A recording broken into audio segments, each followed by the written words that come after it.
ومن كل شيء خلقنا زوجين لعلكم تذكرون ففروا إلى الله إني لكم منه نذير مبين ولا تجعلوا مع الله إلها آخر إني لكم منه نذير مبين كذلك ما أتى الذين من قبلهم من رسول إلا قالوا ساحر أو مجنون أتواصوا به بل هم قوم طاغون فتول عنهم فما أنت بملوم وذكر فإن الذكرى تنفع المؤمنين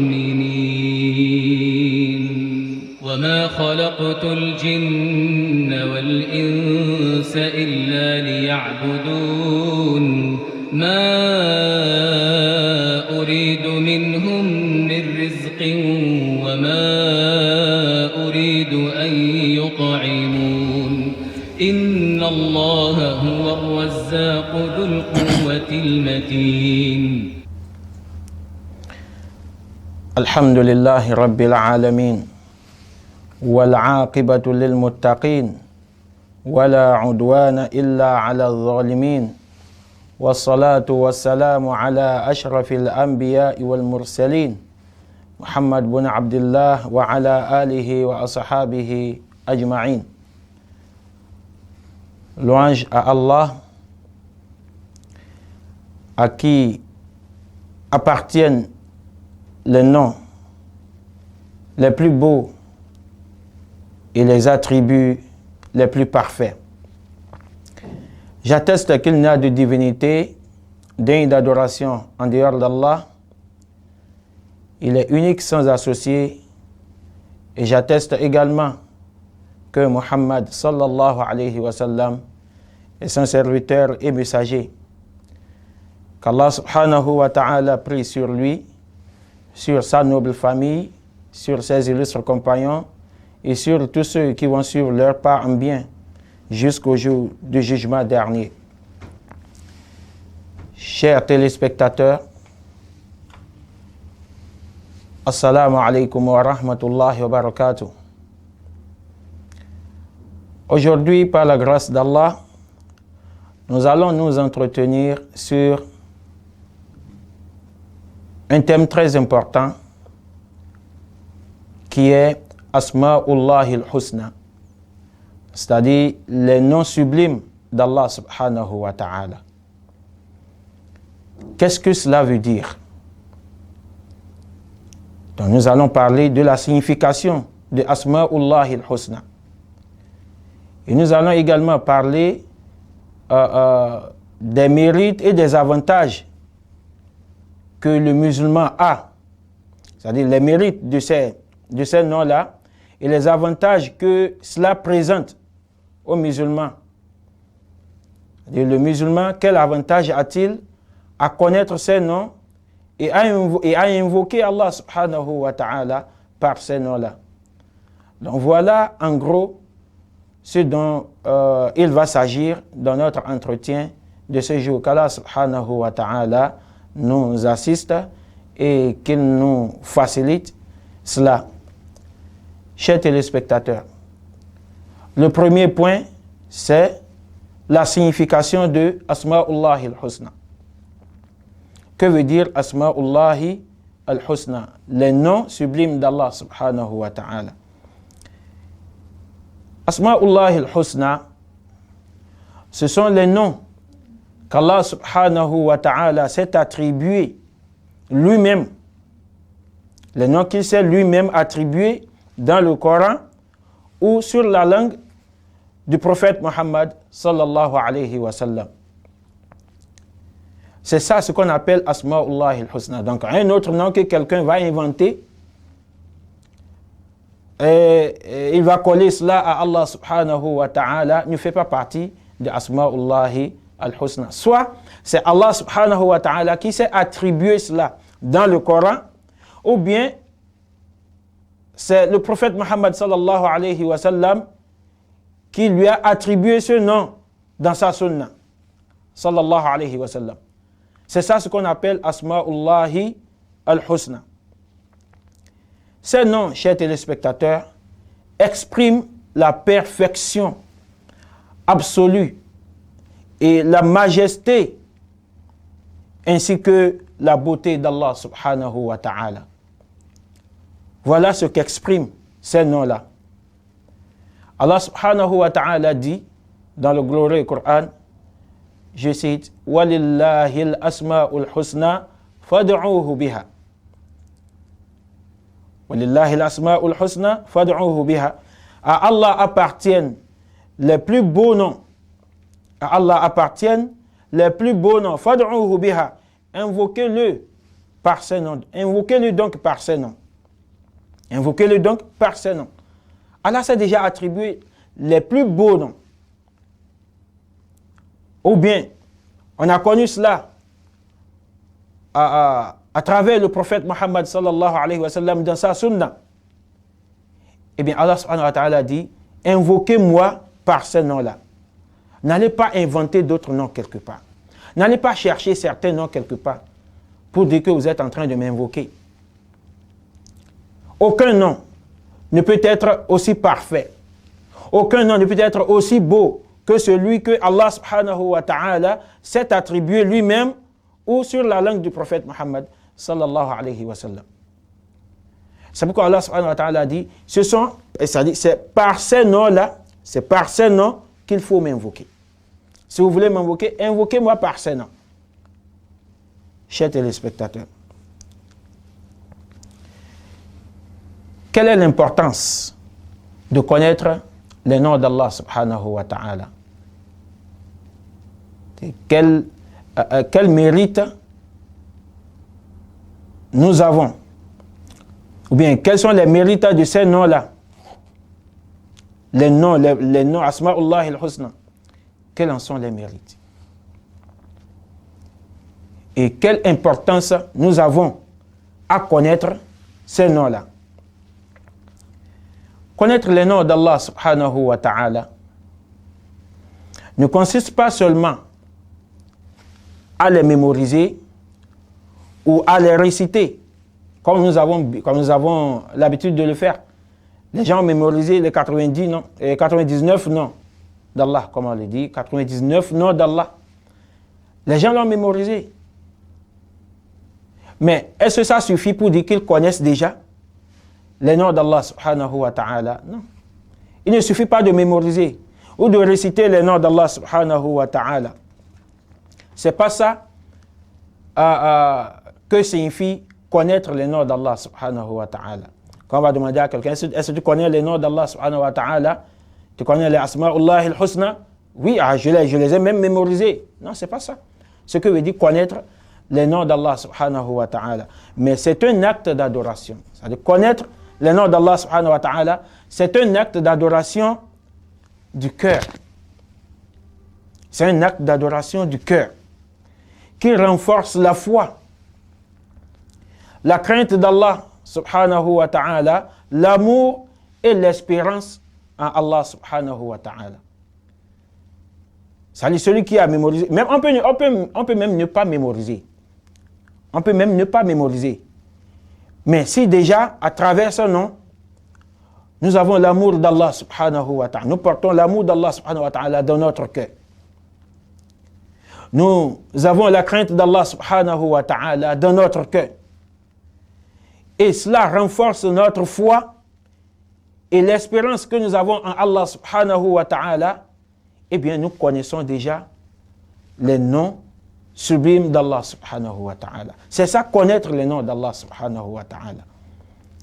Le prophète alayhi salatu wa salam nous a dit dans un hadith authentique, il dit, je cite, « Inna lillahi tis'atan wa tis'ina asman. Inna lillahi tis'atan wa tis'ina asman. Man ahsaha dakhala al-jannah. » Et Allah possède 99 noms. Donc Allah subhanahu wa ta'ala nous a dit dans le glorieux Coran que à Allah appartiennent les plus beaux noms. Mais combien? Allah ne nous a pas dit cela dans le Coran. C'est la sunna du prophète Muhammad sallallahu alayhi wa sallam qui nous explique cela. Dans le prophète sallallahu alayhi wa sallam est en train de nous dire ici que Allah possède 99 noms. Man ahsaha dakhala al-jannah. Quiconque les énumère, c'est-à-dire quiconque les apprend, les comprend et agit selon ces noms, il les a appris, il les a compris, c'est-à-dire il en connaît le sens et agit en conséquence, et agit conformément à ces noms-là, c'est-à-dire conformément au sens de ces noms-là, eh bien, dakhala al-jannah, entrera au paradis. Celui-là va entrer au paradis. Sallallahu alayhi wa sallam. Donc vous allez comprendre par là qu'il ne suffit pas de mémoriser ou de réciter. Non, c'est pas ça. Connaître les noms d'Allah subhanahu wa ta'ala. Il faut les apprendre. Il faut chercher à en connaître le sens. Et à vivre, agir selon le sens de ces noms-là. C'est ça ce que veut dire connaître les noms d'Allah subhanahu wa ta'ala.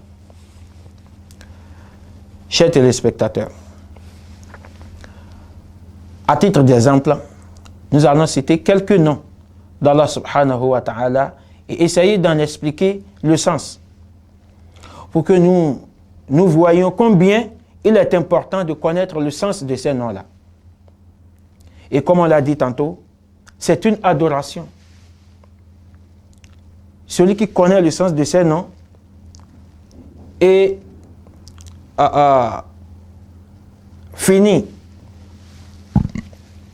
par porter l'amour d'Allah subhanahu wa ta'ala à travers ces noms d'Allah subhanahu wa ta'ala, il finit par porter l'amour d'Allah subhanahu wa ta'ala dans son cœur.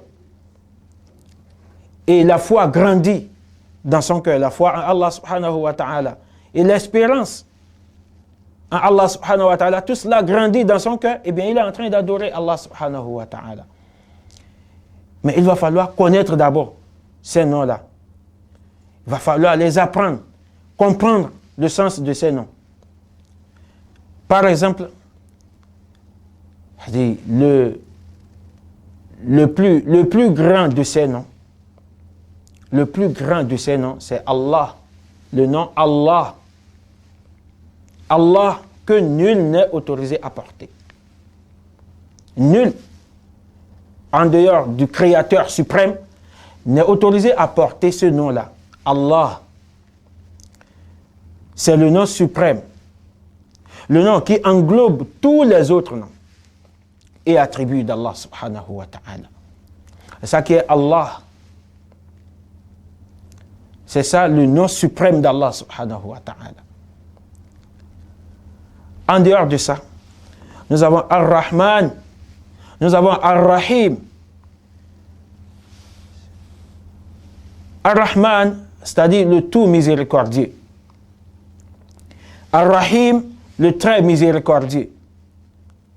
Les deux ont pour racine, en arabe, un mot qu'on appelle Ar-Rahma. Ar-Rahma, c'est-à-dire la miséricorde. Voilà la racine de ces deux mots-là. Ar-Rahman, Ar-Rahim, les deux ont pour racine Ar-Rahma, la miséricorde. C'est-à-dire celui dont la miséricorde englobe toutes choses. Celui dont la miséricorde englobe toutes choses, que ce soit Ar-Rahman, que ce soit Ar-Rahim. Mais les ulémas nous ont fait comprendre que Ar-Rahman, c'est dans ce bas monde. Ar-Rahman, c'est dans ce bas monde. Et Ar-Rahim est exclusif pour l'au-delà.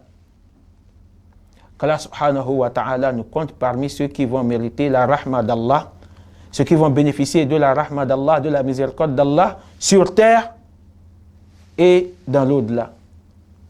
Amin.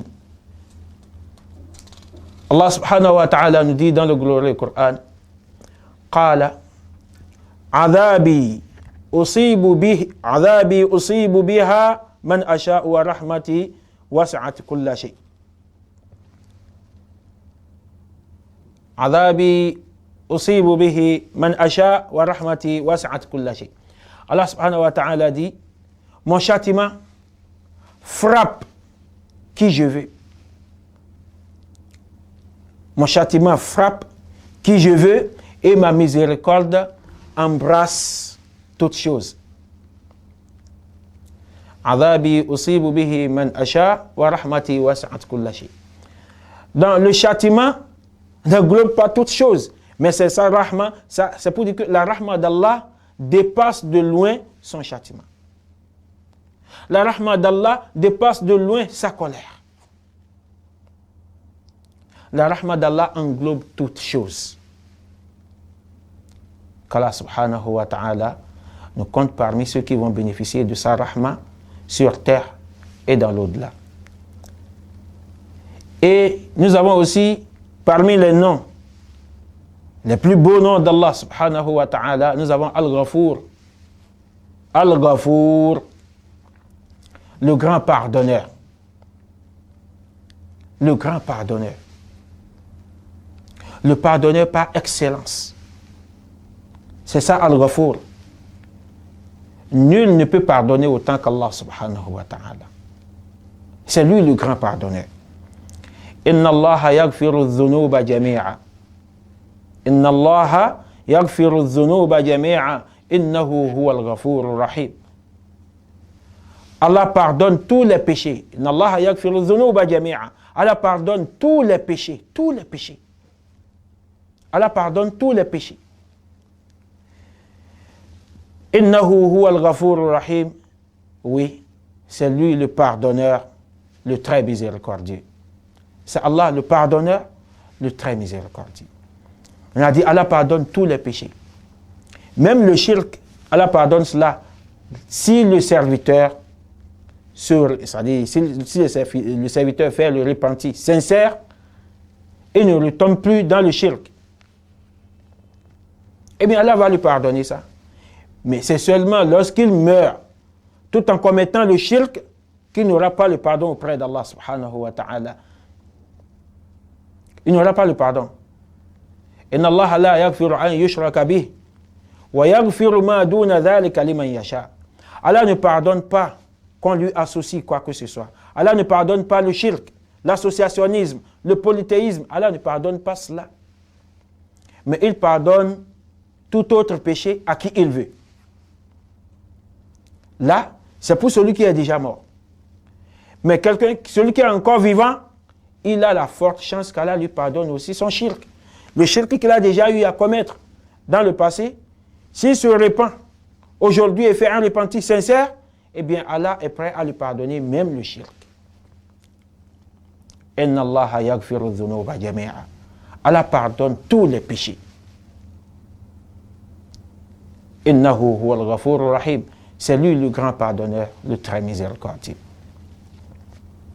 Chers téléspectateurs, parmi les noms et attributs d'Allah, nous avons Al-Alim. Al-Alim, celui qui sait tout. Celui qui sait tout, rien ne lui échappe. Rien n'échappe à Allah subhanahu wa ta'ala. Rien n'échappe à Allah subhanahu wa ta'ala. Que ce soit sur terre, dans le ciel, rien ne lui échappe. Il sait tout. Allahu al-Alim. Allah est celui qui sait tout. Al-Qadir, le tout-puissant, capable de tout. Al-Qadir, il est le tout-puissant. Il est capable de tout. Il n'y a rien qui soit impossible pour Allah subhanahu wa ta'ala. Rien ne lui est impossible. Il est capable de tout. As-Sami' al-Basir. As-Sami' al-Basir. Celui qui entend tout. As-Sami'. As-Sami'. As-Sami', celui qui entend tout. Wal-Basir, celui qui voit tout. Il entend tout Il voit tout. On peut aller se cacher n'importe où pour dire n'importe quoi, ou bien pour faire n'importe quoi. Allah subhanahu wa ta'ala nous a vus et il sait ce que nous sommes en train de faire. Il voit tout, il sait tout. Al-Latif, le doux et subtil. Le doux, le subtil. Al-Latif, le doux, le subtil. C'est ça Al-Latif. Celui qui connaît les détails les plus cachés, les détails les plus fins et agit avec bienveillance. C'est ça Al-Latif. Il connaît les détails les plus fins, les détails les plus cachés. Et il est celui-là qui agit avec bienveillance. Al-Latif. Ça fait partie des noms et attributs d'Allah subhanahu wa ta'ala. Allah subhanahu wa ta'ala nous dit dans le glorieux Coran, sur la langue de Luqman, Ya Bunayya, Luqman alayhi salam, on dit il est prophète, d'autres disent non, il n'est pas prophète, mais il est un homme vertueux, il est un homme pieux. Dans celui dont Allah subhanahu wa ta'ala est en train de nous rapporter ce qu'il a dit.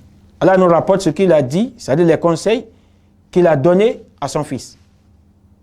Il dit, Ya bunayya, innaha in taku mithqala habbatin min khardal, fatakun fi sakhratin aw fi samawati aw fi al-ard, ya'ti biha Allah. Inna Allah latifun khabir.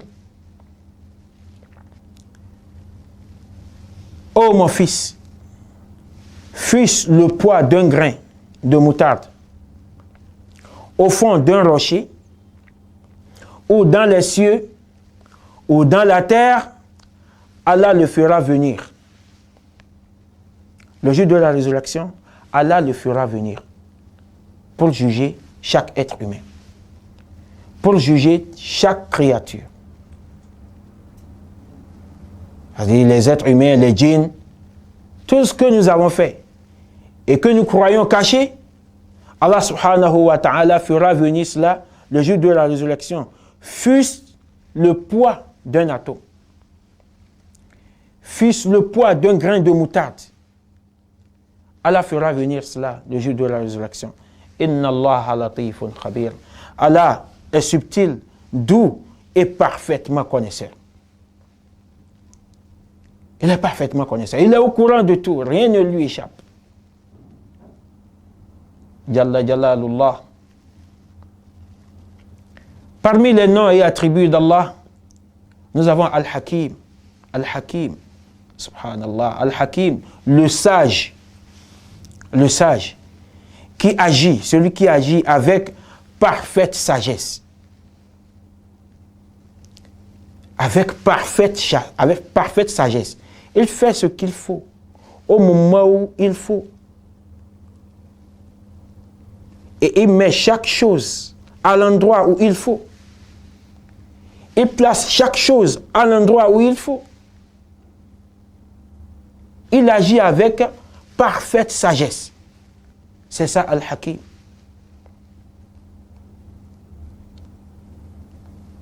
Nul ne peut se décrire ainsi. Nul ne peut se décrire ainsi. Il ne commet jamais d'erreur. Allah ne commet jamais d'erreur. C'est ce que veut dire Al-Hakim.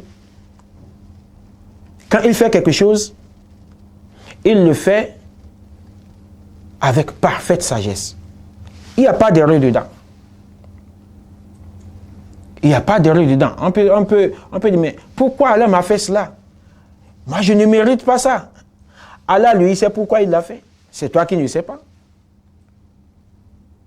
Il n'a pas commis d'erreur pour te l'avoir fait. Et il n'a pas commis d'erreur pour l'avoir fait à autrui.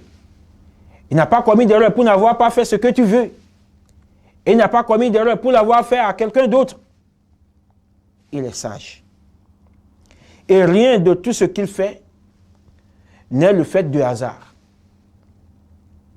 Rien de tout ce qu'Allah subhanahu wa ta'ala fait n'est le fait de hasard. Tout s'explique.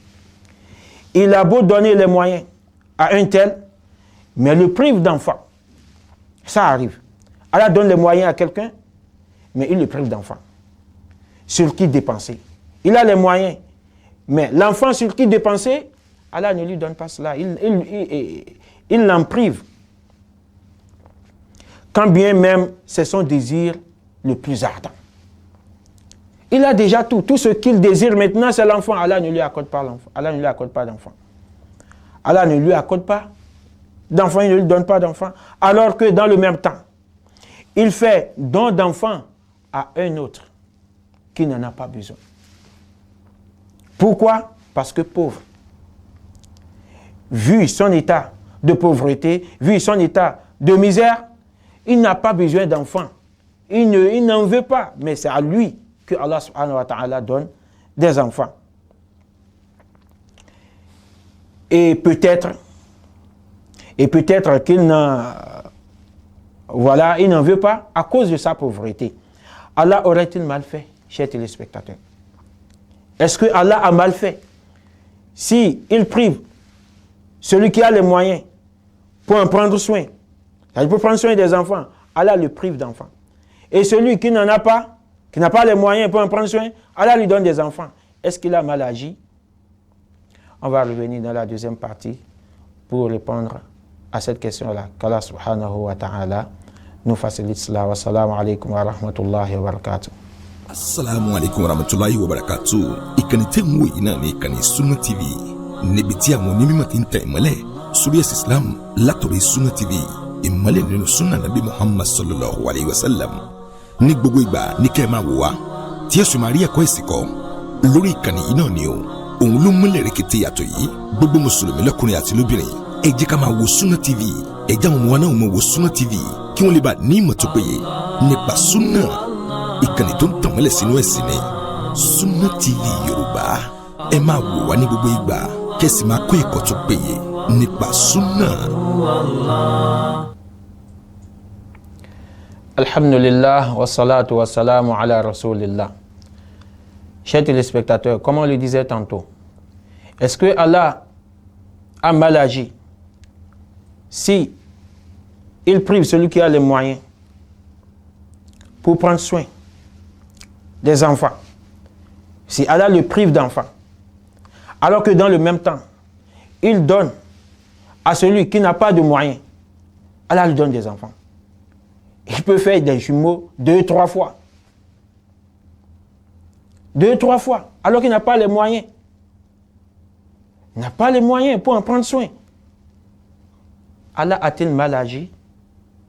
Pas du tout. Il n'a pas mal agi.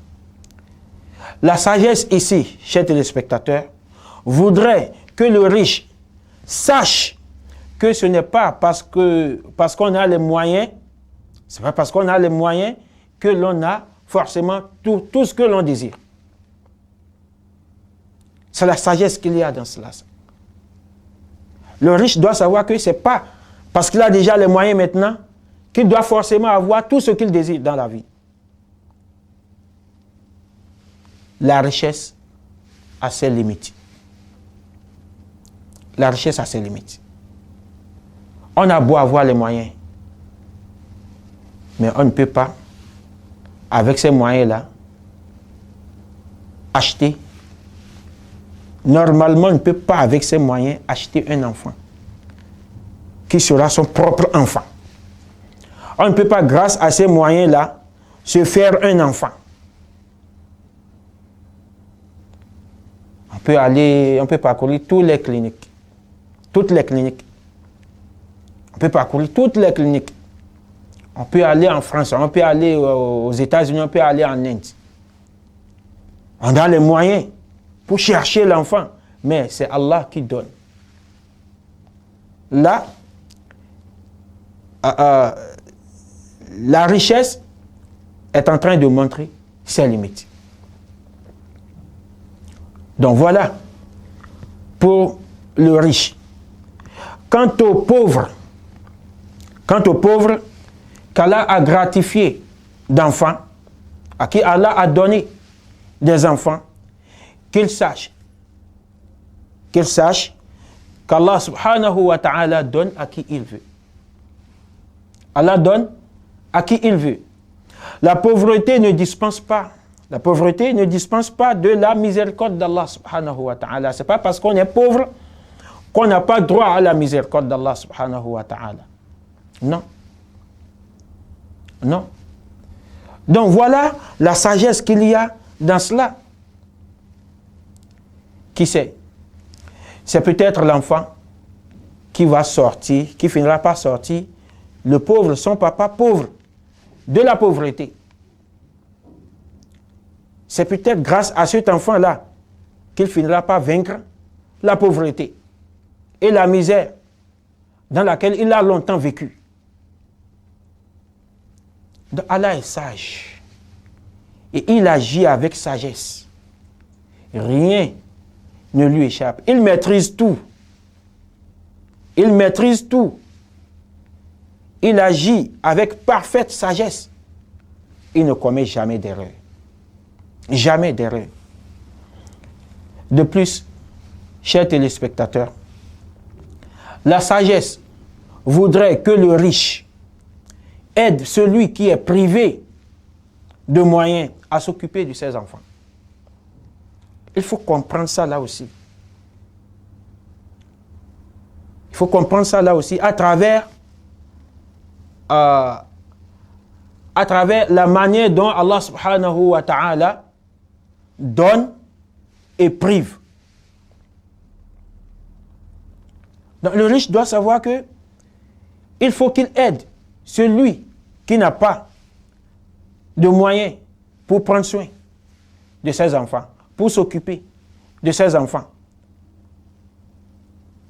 Il faut qu'il l'aide à assurer les études de ces enfants-là. Il faut qu'il l'aide à assurer leurs études et leur éducation. C'est ça. Allah subhanahu wa ta'ala voudrait qu'on s'entraide à faire cela. Et tant qu'on est encore en vie, il est permis d'espérer. Il y a encore de l'espoir. Il y a encore de l'espoir.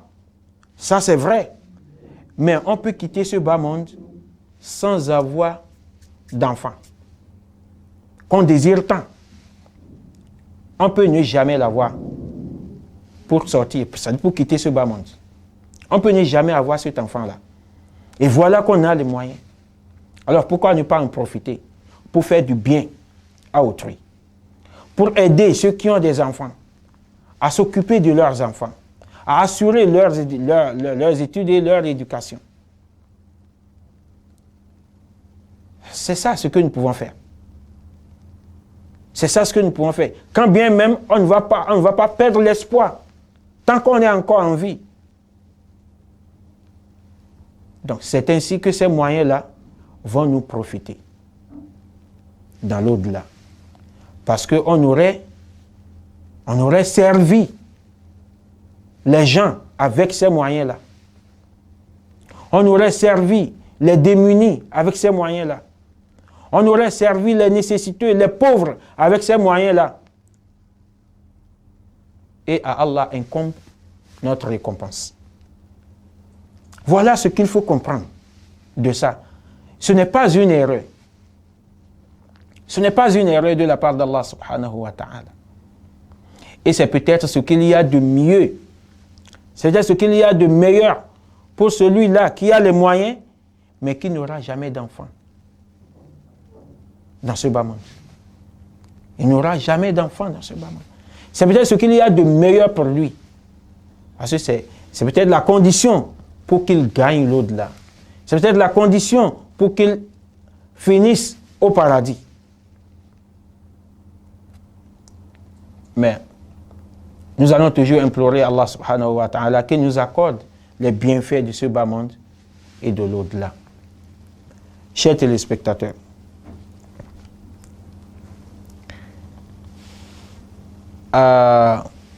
Allah subhanahu wa ta'ala nous dit dans le glorieux Coran, وَعَسَىٰ أَن تَكْرَهُوا شَيْئًا وَهُوَ خَيْرٌ لَكُمْ وَعَسَىٰ أَن تُحِبُّوا شَيْئًا وَهُوَ شَرٌّ لَكُمْ وَاللَّهُ يَعْلَمُ وَأَنْتُمْ لَا تَعْلَمُونَ. وَاللَّهُ يَعْلَمُ وَأَنْتُمْ لَا تَعْلَمُونَ. On a beau désirer avoir d'enfants, on a beau courir à droite, à gauche, on a beau dépenser de nos moyens, de notre richesse, pour essayer d'avoir d'enfants. Si on n'en a pas, il ne faut pas qu'on se dise que pourquoi moi? Malgré tous les biens, malgré tout le bien que je fais, malgré tous les bienfaits que je fais, malgré toutes les aumônes que je fais, malgré toutes les prières, malgré tous les jeûnes que j'ai effectués, pourquoi moi?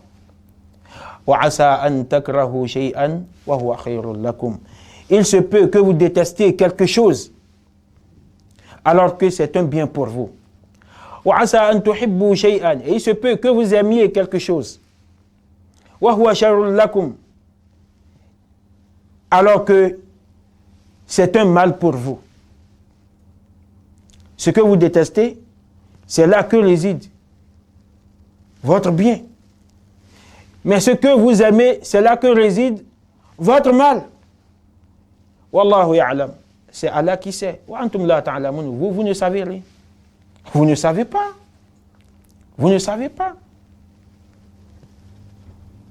Dans ce cas, chers téléspectateurs, dépenser sur les enfants d'autrui pour le riche qui n'en a pas encore, bien évidemment, qui n'en a pas encore, est un choix très sage. C'est un choix très sage pour lui, car cela lui serait bénéfique ici-bas et dans l'au-delà. Quand il va partir, les gens parleront de lui en bien. Les gens parleront de lui en bien, qu'un tel, c'est grâce à lui, il a pu terminer ses études. Un tel, c'est grâce à lui, il est devenu quelqu'un de respectable dans la société. C'est grâce à ce riche-là qui n'a pas d'enfant dans le bas monde. Les gens vont parler de lui en bien. Et tout cela va constituer des récompenses pour lui dans l'au-delà. Donc c'est bénéfique pour lui dans ce bas monde et dans l'au-delà. Même avant de mourir, même, les gens vont parler de lui en bien. Les gens vont parler de lui en bien. Donc c'est bénéfique pour lui. وَلِلْ فَتَى مِنْ مَالِهِ مَا قَدَّمَتْ يَدَاهُ قَبْلَ مَوْتِهِ لَا مَقْتَنَى وَلِلْفَتَى مِنْ مَالِهِ مَا قَدَّمَتْ يَدَاهُ قَبْلَ مَوْتِهِ لَا مَقْتَنَى. C'est-à-dire ce que nous dépensons dans ce bas monde, c'est ça qui est pour nous. Ce que nous dépensons de notre richesse, de notre fortune, pour faire du bien, c'est ça qui nous appartient. Tout le reste là, ce que nous allons laisser pour partir, c'est pour ceux qui vont hériter de nous. C'est pour les hériter, c'est pour ceux qui vont en profiter après nous. Il faut profiter maintenant pour faire du bien de notre richesse. Dépenser ça pour faire du bien, afin qu'on ait des récompenses auprès d'Allah subhanahu wa ta'ala. Chers téléspectateurs, parlons à présent des bienfaits, des avantages des noms d'Allah subhanahu wa ta'ala. Chers téléspectateurs, les noms sublimes d'Allah, Asma'ullah al-Husna, possèdent de nombreux bienfaits. De nombreux bienfaits spirituels et éducatifs. Ils ne sont pas de simples appellations que l'on récite, mais des significations profondes qui renforcent la foi, purifient l'âme et rapprochent le croyant de son Seigneur, comme on l'a dit tout à l'heure. Ce ne sont pas de simples récitations. Non, ne faut pas croire que ce sont de simples récitations. Ar-Rahman, Ar-Rahim, Al-Malik, Al-Qudus, Al-Salam, Al-Mu'min, Al-Muhaymin, Al-Aziz, Al-Jabbar, Al-Mutak. Non, c'est pas cette récitation-là seule, c'est pas à cela que se réduit les noms d'Allah subhanahu wa ta'ala. C'est plus que ça. C'est des significations profondes. Des significations profondes qui renforcent la foi, qui purifient et rapprochent, c'est-à-dire qui purifient celui qui les récite et rapproche d'Allah, rapproche le serviteur de son Seigneur. Voici les principaux. C'est-à-dire nous allons nous parler à présent des principaux bienfaits et avantages de connaître les noms d'Allah subhanahu wa ta'ala, c'est-à-dire de connaître les significations de ces noms-là. Il ne suffit pas de les mémoriser, comme je l'ai dit tout à l'heure, il faut en connaître la signification, le sens. C'est très important. Parmi ces avantages et bienfaits, il y a le fait que cela renforce la foi, comme on l'a dit tout à l'heure. Ça renforce la foi.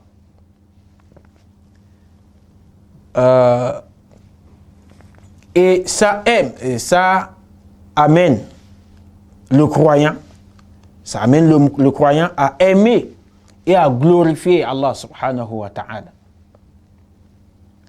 Celui qui connaît le sens, la signification des noms d'Allah subhanahu wa ta'ala finira par aimer Allah subhanahu wa ta'ala.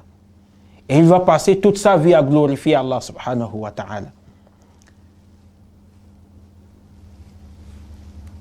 Il adore Allah, c'est-à-dire il va adorer Allah subhanahu wa ta'ala avec science et clairvoyance. Il ne va pas l'adorer dans l'ignorance. Il va adorer parce qu'il connaît Allah, il connaît le Dieu qu'il est en train d'adorer à travers ses noms et attributs. Donc il va l'adorer avec science et clairvoyance et non par simple imitation. C'est pas parce qu'il a vu les gens l'adorer que lui aussi il le fait. Non. Il n'agit pas, il n'adore pas Allah par imitation, mais il l'adore avec science et clairvoyance. Parce qu'il le connaît, il connaît le Dieu qu'il est en train d'adorer. Et parmi ses bienfaits, les noms d'Allah subhanahu wa ta'ala nous permettent, c'est-à-dire la connaissance de la signification de ces noms-là, nous permet d'atteindre la sérénité et la paix intérieure. Oui, ça fait partie des avantages de la connaissance de la signification des noms d'Allah subhanahu wa ta'ala. Savoir qu'Allah est le tout miséricordieux, c'est-à-dire Ar-Rahman, dont on a parlé tout à l'heure, le très miséricordieux, qui est Ar-Rahim, et que Allah subhanahu wa ta'ala est le subtil, qui est Al-Latif, celui qui entend. Allah subhanahu wa ta'ala est celui qui entend As-Sami', et Allah subhanahu wa ta'ala est celui qui voit tout, celui qui entend tout, As-Sami', celui qui voit tout, Al-Basir, et que c'est lui le protecteur, Al-Hafiz. Tout cela, savoir tout cela, connaître tout cela, apaise le cœur et renforce la confiance en Allah subhanahu wa ta'ala. Quelles que soient les difficultés. Quelles que soient les difficultés auxquelles nous fait face, si on sait que c'est Allah qui est Ar-Rahman, Ar-Rahim, As-Sami', Al-Basir, Al-Latif, Al-Hafiz, Wallahi, on est serein. On est apaisé. On est tranquille. On n'a pas de crainte. On n'a pas de crainte. Quelles que soient ces difficultés-là. Parmi les bienfaits de connaître le sens et la signification des noms d'Allah subhanahu wa ta'ala, il y a le fait que cela permet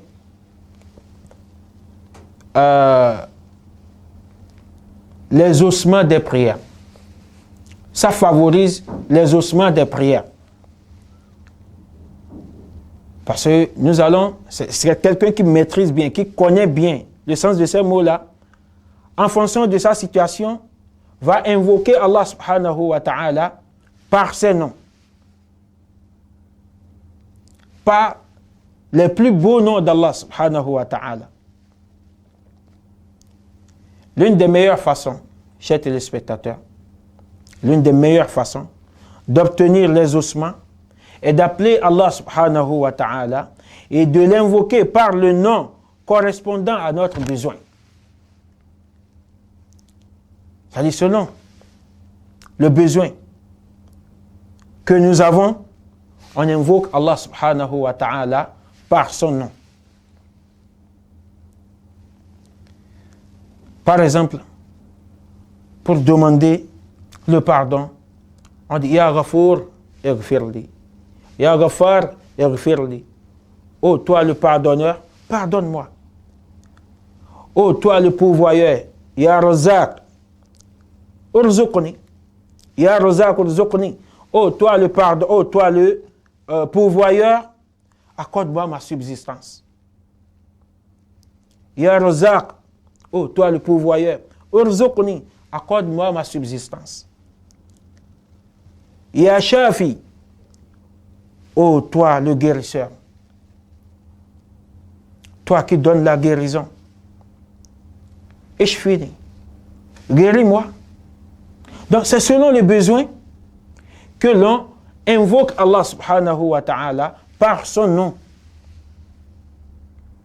On choisit l'un de ces noms-là qui correspond à notre besoin. On invoque Allah subhanahu wa ta'ala par ce nom-là et c'est le moyen le plus sûr, sinon l'un des moyens les plus sûrs pour que notre invocation, pour que notre demande soit accordée, pour que notre prière soit exaucée. Parmi les bienfaits de connaître le sens des noms d'Allah subhanahu wa ta'ala, il y a le fait que cela purifie l'âme et éduque le cœur. Ça purifie l'âme et éduque le cœur. Apprendre les noms d'Allah subhanahu wa ta'ala aide le croyant à adopter des qualités nobles. Parce qu'il va s'éduquer à travers ces noms d'Allah subhanahu wa ta'ala qu'il connaît. Il va s'éduquer. Cela l'aide. C'est-à-dire cela l'aidera à être miséricordieux car il sait qu'Allah subhanahu wa ta'ala est le miséricordieux. Donc ça va l'aider à essayer lui aussi d'être miséricordieux. Cela l'aidera à apprendre. Cela l'aidera à pardonner.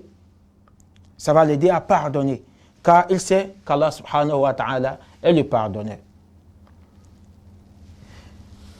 Ça va l'aider à aimer la justice. Ça va l'aider à aimer, à être juste. Car il sait qu'Allah subhanahu wa ta'ala est le juste. Al-Adil. Il sait que Allah est Al-Adil. Donc cela va l'aider, lui aussi, à essayer d'être juste envers ses semblables. Et cela va l'aider également à éviter les paroles vaines. Car il sait qu'Allah subhanahu wa ta'ala est celui qui entend tout. Par conséquent, il ne va pas vouloir dire quelque chose qui peut, c'est-à-dire qui peut lui faire mériter la colère d'Allah subhanahu wa ta'ala. Il ne va pas prononcer de vaines paroles. Il ne va pas méditer, il ne va pas médire de quelqu'un. Il ne va pas calomnier. Il ne va pas injurier. Parce qu'il sait que Allah entend tout. Cela l'aidera également à veiller sur ses actes, car il sait qu'Allah subhanahu wa ta'ala est le vigilant, ar-raqib. Chers téléspectateurs, cela va l'aider à ne pas s'affoler quand ça ne va pas encore comme il l'aurait souhaité. Non, il ne va pas s'affoler. Car il sait qu'Allah subhanahu wa ta'ala est ar-Rahman, le tout miséricordieux. Donc, il va espérer en sa miséricorde. Le croyant ne va surtout pas croire que c'est un tel ou un tel qui l'empêche d'atteindre son objectif ou d'avoir sa promotion ou de prospérer dans ses affaires ou de procréer et avoir d'enfants ou d'avoir son visa pour aller à l'extérieur ou d'avoir un foyer stable. Non, le croyant ne va pas croire à tout cela. Il ne va pas croire qu'il y a quelqu'un chez qui l'on doit se rendre pour avoir du déblocage dans sa vie en dehors d'Allah subhanahu wa ta'ala. Car tout ceci est grâce. Tout ceci est grâce et nul ne l'accorde si ce n'est Allah subhanahu wa ta'ala. N'est-ce pas lui qui nous a dit dans le glorieux Coran, Ma yaftahillahu linnasi min rahmatin fala mumsika laha wa ma yumsik fala mursila lahu min ba'di. Ce qu'Allah accorde en miséricorde aux humains, personne ne peut les en priver. Personne ne peut les en priver. Wa ma yumsik, et ce qu'il retient, fala mursila lahu min ba'di. Il n'est personne à le relâcher après lui. Parmi les bienfaits, chers téléspectateurs, il y a le fait que connaître le sens des noms d'Allah subhanahu wa ta'ala est une voie qui mène au paradis. Le prophète sallallahu alayhi wa sallam a dit, d'après le hadith que nous avons cité tout à l'heure, c'est le hadith que nous avons cité tout à l'heure, il dit Inna lillahi tis'atan wa tis'ina isman man ahsaha dakhala al-jannah. Allah possède 99 noms. Celui qui les connaît et agit selon eux, c'est-à-dire selon ces noms-là, conformément à ces noms-là, entrera au paradis. Chers téléspectateurs, parlons à présent de comment adorer Allah subhanahu wa ta'ala à travers les noms sublimes d'Allah subhanahu wa ta'ala. Comment l'adorer? À travers ces noms. On va adorer Allah subhanahu wa ta'ala à travers ces noms. En l'invoquant. En invoquant Allah subhanahu wa ta'ala par ces noms-là. 2, en se comportant selon leur signification. En se comportant selon leur signification. C'est ce qu'on a dit tout à l'heure qu'il ne suffit pas de mémoriser, mais il faut agir selon la signification de ces noms-là. Et là, ça devient une adoration. On adore Allah subhanahu wa ta'ala par ces noms en méditant sur leurs effets dans la création et dans notre vie. Et on adore Allah subhanahu wa ta'ala par ces noms en les enseignant et en les rappelant aux autres. C'est ainsi qu'on adore Allah subhanahu wa ta'ala par ses plus beaux noms et ses attributs les plus parfaits. Et en conclusion, chers frères et sœurs, celui qui désire le bonheur ici-bas et dans l'au-delà doit entretenir une relation vivante avec les noms sublimes d'Allah subhanahu wa ta'ala, en les apprenant, en s'en servant pour l'invoquer et en s'inspirant de leur signification en vue de mener une vie saine. Allah subhanahu wa ta'ala dit, invoquez Allah et invoquez le tout miséricordieux, quel que soit le nom par lequel vous l'invoquez, à lui appartiennent les plus beaux noms. Ô Allah, enseigne-nous tes noms, fais-nous comprendre leur sens et fais de nous des serviteurs qui t'invoquent et t'adorent selon tes noms sublimes et tes attributs les plus parfaits. Subhanakallahumma wa bihamdik, nashhadu an la ilaha illa ant, nastaghfiruka wa natubu ilayk. Subhana rabbika rabbil izzati amma yasifun, wa salamun ala al-mursalin walhamdulillahi rabbil alamin.